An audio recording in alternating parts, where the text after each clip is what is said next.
여러분 안녕하십니까? 이어서 광주 전남권 소식입니다.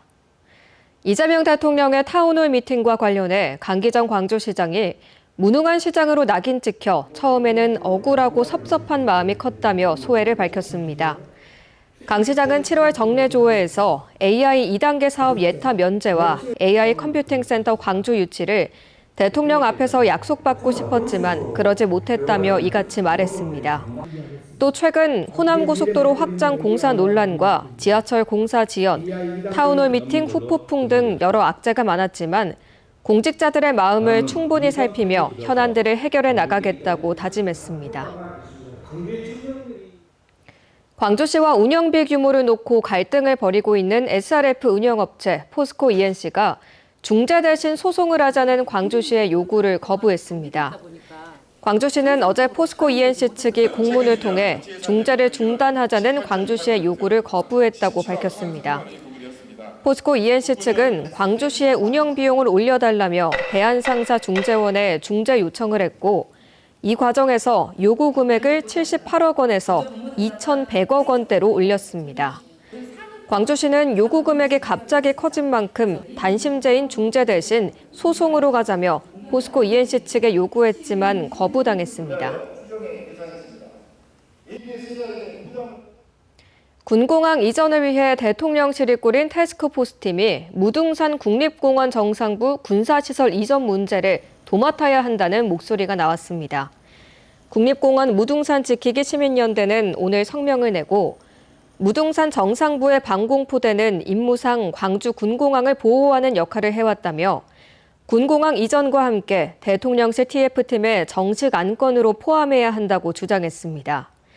그러면서 방공포대가 옮겨지면 세계 지질공원이자 광주의 상징인 무등산의 가치를 회복하기 위해 생태 복원 사업에 착수해야 한다고 덧붙였습니다. 폭염 속에서 에어컨을 설치하자 숨진 고 양준혁 씨 사건과 관련해 노동당국이 원청과 하청 관계자들에게 무혐의 처분을 내리자 광주 전남 노동단체들이 반발하고 나섰습니다.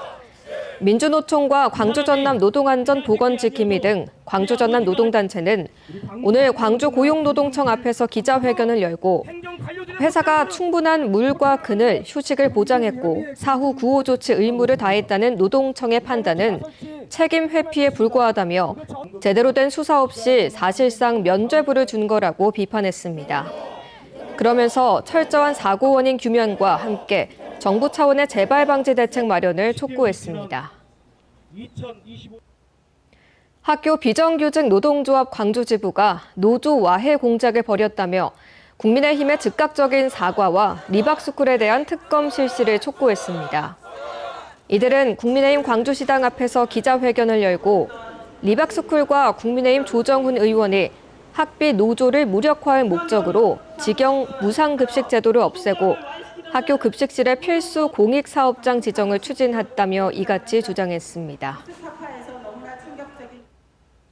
어제 오후 8시 반쯤 광주 광산구 독립나들목 인근에서 25톤 맥주 운반 차량이 4.5톤 트럭을 들이받았습니다. 이 사고로 트럭 운전자와 동승자인 30대 남성 2명이 가벼운 부상을 입었고 쏟아진 맥주병을 치우는 과정에서 도로가 6시간가량 막혔습니다. 경찰은 음주운전은 아닌 것으로 보고 자세한 사고 경위를 조사하고 있습니다. 금호타이어 광주 공장 화재로 인한 피해 7,100여 건이 재접수됐습니다.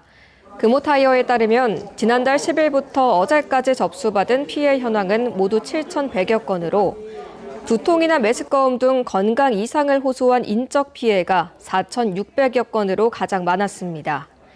또 분진이나 실내 오염 등 물적 피해는 1,800여 건, 공장 주변 영업 손실 등 기타 피해는 653건으로 집계됐습니다.